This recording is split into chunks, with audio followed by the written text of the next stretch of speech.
사모하며 기다리는 내가 그리던 주를 배울 때 나의 기쁨 넘치리라. 열척 국문 내가 들어가 세상 짐 내려놓고 빛난 멸류관 받았으로서 주와 함께 길이 살리. 아침에 고 조승용 성도님의 발인 예배와 화장 예배를 다 마치고 왔습니다. 그러니 이 시간에 잠깐 죽음에 대해서 생각하는 것도 의미가 있지 않겠나 싶습니다. 죽음이 무엇이겠습니까? 한자로 죽을 사자는 한 일자에 정역석자 그리고 비수비자, 다른 말로 화살비자가 결합된 단어입니다. 죽음이란 어느 날 저녁에 화살을 맞듯이 갑자기 맞이하는 게 죽음이란 뜻이죠. 준비가 있었다면 병상에 입원해서 죽음을 맞이할 수 있다면 그래도 이렇게 준비하며 죽음을 예비할 텐데, 실은 우리의 죽음이란 어느 날 갑자기 밤 한밤중에 닥쳐오는 것과 같다는 것이죠. 태어날 때는 순서가 있지만 죽을 때는 순서가 없는 게 인생의 이치죠. 그래서 이사야 2장 22절에 너희는 인생을 의지하지 말라. 그의 호흡은 코에 있나니 새말 가치가 어디 있겠느냐 라고 말합니다.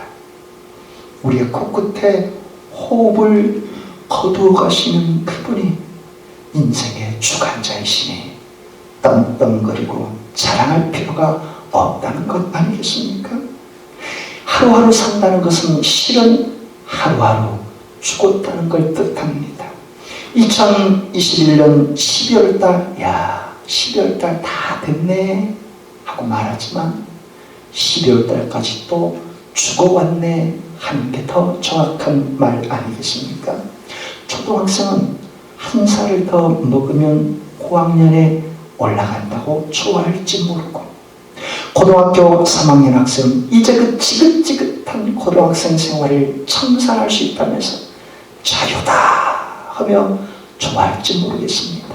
그러나 나이 드신 분들은 12월 한 해를 살면서 내가 더 죽음과 더 가까워졌구나 하는 것을 실감할지도 모르겠습니다. 그만큼 우리의 인생은 하루하루 숨쉬는 것 같지만, 하루 한날을 고개를 넘는 것 같지만 죽음의 고개를 한 단계씩 더 다가서고 있다는 것을 알 수가 있죠. 이런 죽음의 대체, 죽음이 무엇을 의미하는 것이겠습니까? 죽음이란 첫째로 내가 하고 있는 일을 누군가 맡아서 하게 되는 것이죠. 사무실의 일터의 책상이든지 서류든지 물품이든지 거래처의 사람을 만나는 일이든지 내가 맡은 그 일을 내가 죽게 되면 다른 누군가가 떠맡아서 안게 되는 것, 이것이 죽음입니다. 두 번째로 죽음이란 누군가 나의 서랍을 여는 것이죠. 내가 살아있을 때는 그 누구도 나의 서랍을 열 수가 없습니다. 핸드폰에 비밀키가 있기 때문에 누구도 나의 핸드폰을 열어 제칠 수가 없고, 심지어 집안에 비밀 창고가 있어도, 비밀 금고가 있어도 누구도 열어볼 수가 없습니다. 하지만 내가 죽게 되면 나의 서랍을 누군가 열어보게 될 것이고, 나의 핸드폰도 나의 비밀 금고도 열 수 없을지라도 깨부숴서라도 그 비밀 금고를 열어 제치는 것, 이것이 나의 죽음이죠. 세 번째로 죽음이란 다른 사람이 내 옷을 벗기는 일입니다. 내가 살아있는 날 동안은 누구도 내 옷을 벗길 수가 없고, 심지어 속옷조차 만질 수도 없습니다. 나의 아내, 나의 남편, 그 외에 누구든 말입니다. 하지만 죽게 되면 겉옷은 두말할 것도 없고 속옷까지 다 열어젖혀 알몸이 되는 것, 이것이 죽음이 의미하는 것이죠. 대통령이라도 아무리 돈이 많은 부유한 사람이라도 다 각자의 옷을 벗어젖혀 알몸이 되는 것, 이것이 죽음 아니겠습니까? 네 번째로 죽음이란 아침에 내가 나섰던 그 집에 문으로 들어오지 못하는 것, 이게 죽음이죠. 아침에 여보 나 잘 갔다 올게, 밥 좀 해놔, 맛있는 밥 먹으러 올게, 이렇게 말하면서 집 밖을 나섰다 할지라도 그 문으로, 현관문으로 들어오지 못하는 것, 이게 죽음 아니겠습니까? 사랑하는 자식이 아빠 이제 저녁에 일찍 들어와요 라고 말할지라도 밖에 나가 불리에 객되는 것, 이게 죽음이라는 사실입니다. 마지막 다섯 번째, 죽음이란 작별 인사를 하지 못하고 떠나는 것입니다. 믿음이 좋은 사람일수록 어떤 죽음을 연상하겠습니까? 몸이 아파서 누워있는 상태 속에 9988234, 어제 정 집사님 말씀을 드렸더니 어머님 아버님이 2-3일 앓다가 돌아가셨다고 하는데 참 좋은 죽음을 맞이한 것 아닙니까? 그래서 우리도 9988234 99세까지 팔팔하게 살다가 2-3일 앓다가 내가 죽으면 참 좋겠다, 이걸 다 소망하죠.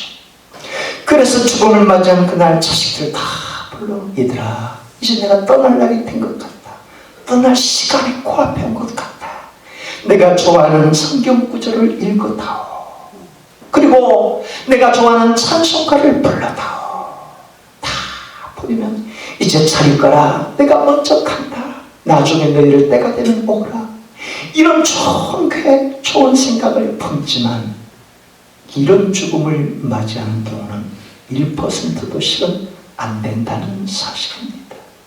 누구도 장담할 수 없이 사고나 다른 사건 속에, 누구도 보지 않는 모습 속에 죽음을 맞이할 수 있는 게 우리 각자의 죽음의 모습이기 때문이죠. 고 조승영 성도님도 죽음 맞이하기 직전까지 엄마 내가 집을 잘 만들어서 엄마 마지막 인생 편안하게 모셔드릴게요, 그날도 그 전날도 집을 잘 정리하다가 또 여태까지 하지 않던 신옥기 집사를 위해서 밥을 다 하고 반찬도 준비해, 왜 이렇게 평소와는 하지 않는 일을 해 할 정도로 그런 삶을 살았는데 새벽에 말없이 죽음을 맞이하게 될지 누가 알았겠냐 하는 것이죠. 어제까지도 같이 일했는데, 어제까지도 같이 밥을 먹었는데, 어제까지도 나를 이해해주고 밤새도록 내 사정을 들어줬는데, 저녁에도 잘 잤는데 다음날 일어났더니 죽은 모습을 맞이하는 게, 이게 우리 각자의 죽음일 수 있는 것 아니겠습니까? 이것이 죽음의 실상일진데 어떤 인생을 사는 게 지혜로운 인생이겠습니까? 시편 39편 4절에서 5절 말씀에 새번역 성경이 이렇게 전해줍니다. 주님 알려주십시오. 내 인생의 끝이 언제입니까? 내가 얼마나 더 살 수 있습니까? 나의 일생이 얼마나 덧없이 지나가는 것인지를 말씀해 주십시오. 주님께서 나에게 한 뼘 길이밖에 안 되는 나를 주셨으니 내 일생이 주님 앞에서는 없는 것이나 마찬가지입니다. 진실로 모든 것은 헛되고 인생의 정성기조차 한낱 입김에 지나지 않습니다. 자기 인생의 길이가 손 한 뼘밖에 안 된다고, 히브리어 원문의 표현하면 손바닥밖에 안 된다고 고백합니다.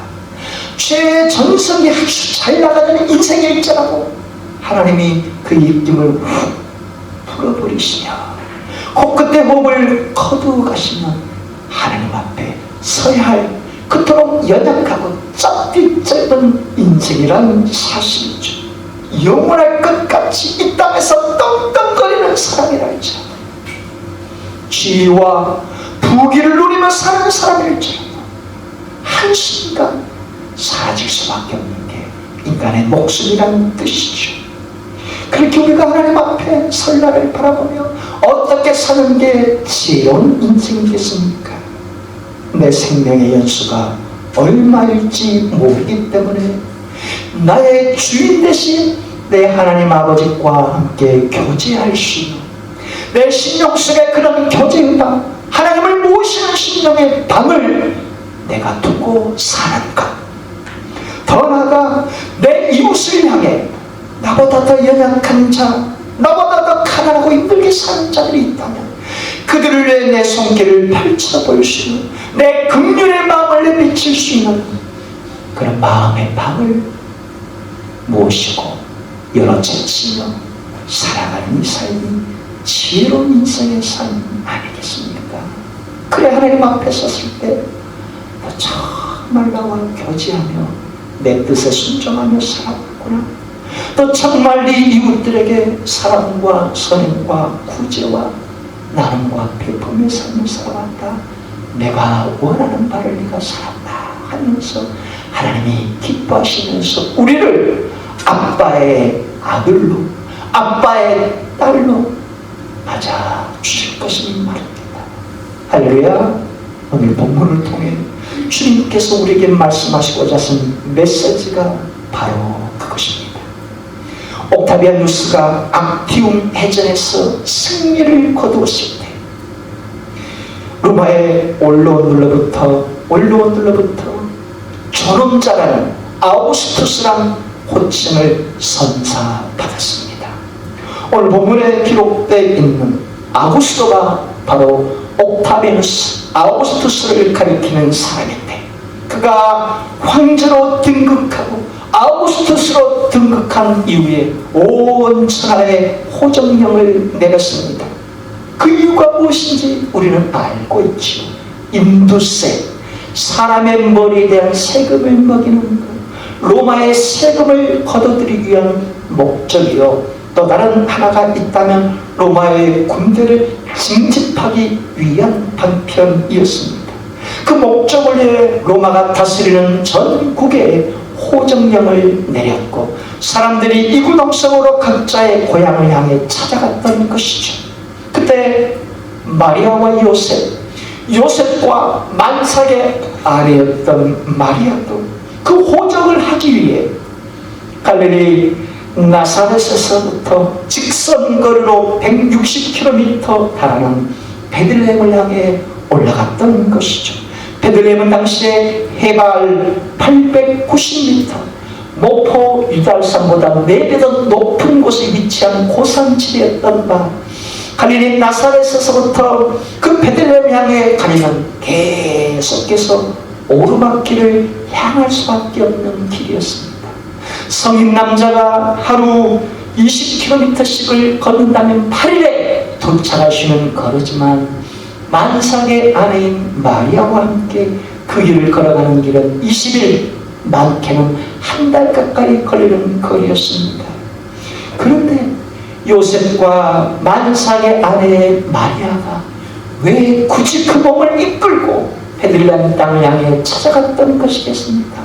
세상 사람들은 아우구스투스의 명령을 따라 세상의 흐름을 쫓아 고향 땅 베들레헴을 찾아가는 길목이었지만 마리아와 요셉은 세상의 흐름을 넘어 하나님의 말씀을 응답해 드리기 위해 순종하는 길목이었던 것이죠. 미가서 5장 2절에 그 베들레헴 땅에 하나님의 아들 구세주가 태어난다는 사실을 예언으로 기록되어 있던 바, 천사 가브리엘이 마리아야 너에게 아들이 잉태될 것이다. 그분이 땅의 구원자 하나님의 아들이 될 거야.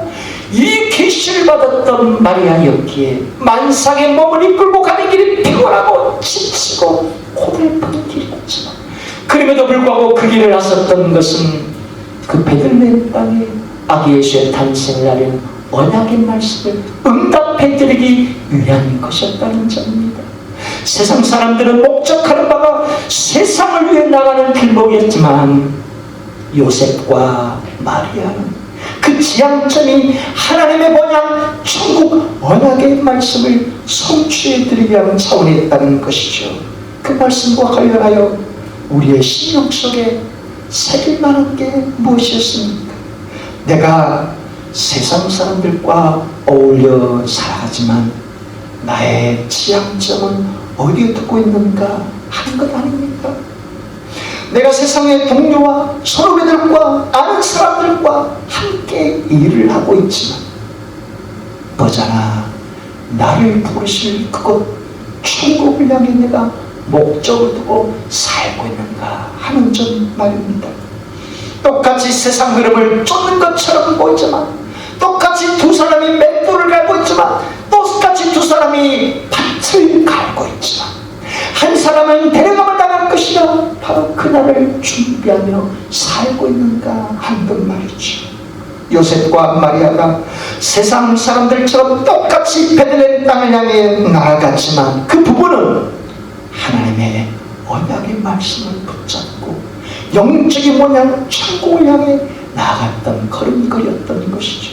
오늘 사는 저와 여러분들이 인생의 70이요 강건하면 80이라도 100세를 넘는 인생의 시대를 할지라도 이 짧은 인생 속에서 내가 지향하는 바가, 내가 목적하는 바가 무엇인지 일깨워주는 말씀입니다.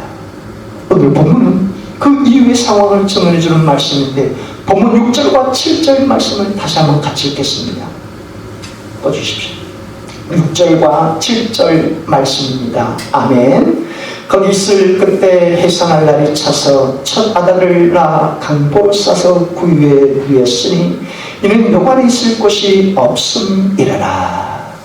호적하러 30일 정도 걸려 베들레헴에 도착했는데 아기 예수를 누일 만한 여관이 없었다고 말씀해 주죠. 이스라엘 땅 전국에 사는 사람들이 각자의 고향을 찾아 이동하면서 베들레헴 땅의 고향을 보는 사람들이 그곳 베들레헴을 찾았던 것 아닙니까?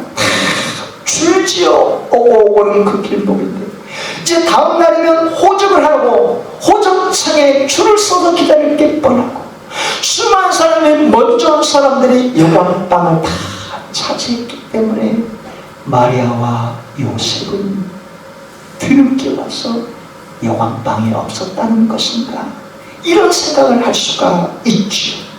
그런데 본문에서 말하는 여관이란 과연 도대체 어떤 것을 뜻하는 것이겠습니까? 우리식으로 비춰보면 모텔, F1 모텔, 폰타나비치 호텔, 그런 여관을 뜻하는 것일까요? 아니면 그에 뒤처지는 여인숙이라도 뜻하는 것일까요? 여관으로 번역된 헬라 카탈위마는 숙소 혹은 다이닝 룸으로 번역할 수 있는 곳입니다. 예수님께서 제자들과 만찬을 가지셨던 마가의 다락방 정도 되는 곳입니다. 하지만 예루살렘에 있는 마가의 다락방은 참 좋은 곳이죠. 넓은 저택의 위층 다락방을 뜻하기 때문에 말합니다. 하지만 본문에 나와 있는 베들레헴 땅의 여관이란 이 카탈루마는 전혀 그런 곳이 아닙니다. 베들레헴 고산지대의 그 집은 본래 동굴을 파가지고 1층은 짐승의 우리간 막사로 쓰고 그 동굴의 2층을 각자의 집으로 사용하던 곳입니다. 그러니 그런 집, 동굴 움막집과 같은 그곳에 밑에서는 소든 양이든 말이든 짐승이 싸지르는 똥 오줌 냄새가 집 위로 올라올 게 뻔하지 않겠습니까? 그 냄새를 맡으면서 2층 동굴집에 마련하여 살던 곳이 베들레헴 곳곳의 집들이요, 예수님이 태어날 때 150가구 정도가 사는 곳이었으니 그야말로 허름할 수밖에 없는 집입니다. 그 동굴의 2층에 나그네가 묵고 갈 수 있는 숙소 객실을 마련했다. 그 무엇을 생각이 됩니까? 좀 더 큰 동굴을 파서 2층에 자기들이 거주하는 집과 그 옆에 작은 객실 정도 마련한 집들이 베들레헴 땅의 집들 아니겠습니까? 그러니 생각해 보십시오. 그런 집들을 찾아 나왔을 때 어느 집이 있었겠냐? 그래서 더더욱 고향 땅에 찾아왔을 때 이 마리아와 요셉이 묵을 만한 방이 30일 걸려 들릴 것 같기 때문에 방이 없을 수 있겠구나 충분히 생각할 수 있겠지만 더 근본적인 문제가 있었습니다. 더 중요한 그 이유는 구약에 내려오는 율법의 전통 때문이죠. 레위기 12장 2절을 보면 여인이 임신하여 아이를 낳게 되면 7일 동안 부정하다라고 했습니다. 월경할 때처럼 정결치 못하다는 뜻이고, 그 때문에 산에 아이를 낳는 경우, 그래서 사례를 한 경우 아이를 낳고 피를 흘리면 33일 동안 부정해서 집 밖을 나서지 못하게 율법적으로 기록이 되어 있습니다. 사람과 접촉하는 것 자체가 부정하다고 여기면서 말입니다. 그 33일의 산열 기간이 지나면 짐승 2마리를 잡아서 번제물과 속죄제물을 드린 이후에서야 집 밖을 나서면서 정결하다고 인정을 받게 됐던 것이죠. 그러니 마리아와 요셉과 만삭이 아닌 이제 곧 아이를 낳게 되는 그 순간에 대문을 두드리면서 이 동굴집 객실 좀 내어주세요 라고 발버둥치며 문을 두드렸을 때 왜 거기에 객실이 없었는지 아시지 않겠습니까? 베들레헴 이곳저곳의 집집마다 당신을 우리 집에 아이를 낳게 되면 우리 집이 부정하고 우리도 못 나섰기 뻔하고 손가락질 당했기 뻔한데 왜 우리가 당신인데 아이를 낳도록 집을 내줘야 돼요? 못해요 라고 다들 거부했기 때문에 아이를 놓일 객실이 없었던 것 아니겠습니까? 더군다나 당신같이 아이를 낳게 되면 무슨 이득을 볼 수 있겠소? 당신 아이를 낳으면 누구도 이 집에 못 드는데 차라리 한 푼이라도 받으려면 다른 사람을 우리 집에 모시는 게 낫지 않겠소? 하며 다들 문을 걸어 잠갔던 것이죠. 그래서 어쩔 수 없이 가난하기 짝이 없는 누구도 들어올 것 같지 않는 그 동굴의 1층 가난한 집에 막사에 말구름통, 돌로 된 말구름통에 아기 예수를 누일 수밖에 없었던 것입니다. 그렇다면 오늘 본문을 통해 주님께서 우리에게 무슨 말씀하시겠습니까? 만약 이때 이 베들레헴 사람들이 하나님의 말씀을 더 깊이 생각했다면 율법적으로는 그 맞지만 또 다른 말씀으로 나그네를 대접하라, 부지 중에 천사를 대접한다, 이 말을 기억했더라면 내가 마리아의 심정이 되고 요셉의 심정이 되어 내가 아이를 낳고 발버둥 치는데 문을 열어주면 얼마나 하나님이 기뻐하실까. 더욱이 이 아이가 인류를 구원할 메시아 하나님의 아들 하나님이심을 모두가 알았다면 실은 자기 집에 안방이라도 매일 주면서 여기에 누이세요 다들 하지 않겠냐. 충분히 생각해 보시죠. 그래 오늘 본문을 통해 주님께서 우리에게 베푸시고자 하시는 은혜가 무엇이겠습니까? 이 땅에서 죽음의 호흡을 달고 다니는 우리가 타인을 향한 긍휼과 사랑의 방을 지니고 사는 그런 은혜를 베푸시길 원하는 것 아니겠습니까? 그리고 이 시간에 성령의 음성을 통해 친히 말씀하시겠죠. 사랑하더라, 사랑하는 딸아, 손님 대접하기를 잊지 말아라. 이는 부지 중에 네가 천사를 대접하고 곧 내가 보낸 천사 나를 영접하는 것 아니겠느냐? 만상의 마리아가 베들레헴의 큰 동굴집 대문을 두드릴 때 다들 거부했는데 그때 마리아의 심정이 어떠했겠느냐? 마리아가 그 집들의 대문을 두드릴 때 다들 더럽다고 예민할 때, 우리 집이 부정하다고 얘기할 때 주님의 마음은 어떠했겠느냐? 그러니 내 사랑하는 딸아, 내 사랑하는 아들아, 내 인생이 천년만년 길다고 생각하지 말아라. 내 인생은 한 뼘 손바닥밖에 불과한 인생이지 않더냐. 그것이 너의 죽음임을 안다면 내 곁에 누군가 방이 있는지 물어볼 때 너의 마음에 빈 방이라도 열어젖히고, 너보다 연약하고 가난한 자가 있고 누군가의 긍휼을 베풀어 주기를 원하는데 네 마음의 문을 열어줘 그에게 너의 방을 제공하는 그 마음을 지닌 걸 내가 기뻐하지 않겠느냐 하고 지금 시간에 주님께서 말씀하신 것이 줄 믿습니다.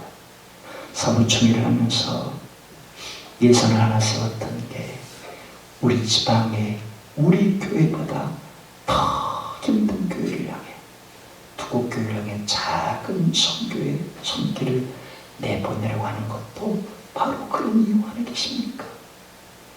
우리가 주님 앞에 관계를 잘 맺고 하나님께 바른 예물을 살면 그것으로도 충분히 더 보낼 수 있지만 지금의 형편, 지금의 수준에서 우리 교회보다 더 어려운 홍도교회와 안태 작은 가난한 교회 사랑을 흘러버리는 것도 이런 마음의 방을 지는 차원인 줄 믿습니다. 이런 인생을 살다 우리의 수명 끝에 주님이 부르실 때 참 좋다, 너는 내 아들 내 딸이다, 이런 칭찬을 듣는 저와 형 되는 건 말이죠. 주님이 그 삶을 원하시는 줄 믿습니다. 할렐루야. 아름다웠던 지난 추억들, 사랑했었던 많은 친구들, 멀고도 험한 고난의 길을 말없이 주님을 위하여 떠나야지. 수없이 많은 사람들 위해 당신이 마치 고기 아니세 영원히 당신과 함께 있고파. 사랑의 십자가 마지막에 새벽 다울 때 난 괴로웠어. 불안이 들며 나 무서웠어. 하지만 이제 두렵지 않아. 이 세상 끝까지 주님을 위하여 죽을 텐데. 수없이 많은 사람들 위해 당신이 마치 고기 아니세 영원히 당신과 함께 있고파. 사랑의 십자가 마지막에 예수님께서 이 땅에 오신 이유도 당신의 생명을 무사람들에게 내주기 위하면 우리도 그 길에 바짝지 따라가는 것 주님이 기뻐하신 우리의 삶인 줄 믿습니다. 미국 어느 작은 마을에 윌리라고 하는 9살 된 아이가 있었습니다. 그 아이는 나이로는 초등학교 4학년이지만 지적 능력이 떨어져서 2학년에 다니고 있었죠. 그의 성탄절이 가까우자 교회에서 연극을 준비하게 되었습니다. 그 연극을 준비하는 선생님은 윌리에게 여관집 주의를 받겠습니다. 안 된다고만 말하는데 집 대문을 콩 닫으면 돼. 네가 하는 역할은 그것이야. 지적인 능력이 떨어졌지만 충분히 감당할 수 있다고 생각했던 것이죠. 이제 성탄절이 되어 교회 많은 사람들이 모여들었습니다. 연극은 진행되었고 드디어 요셉과 마리아가 여관으로 다가와 그 여관집 문을 두드렸습니다. 그 여관방 주인 역을 맡은 윌리는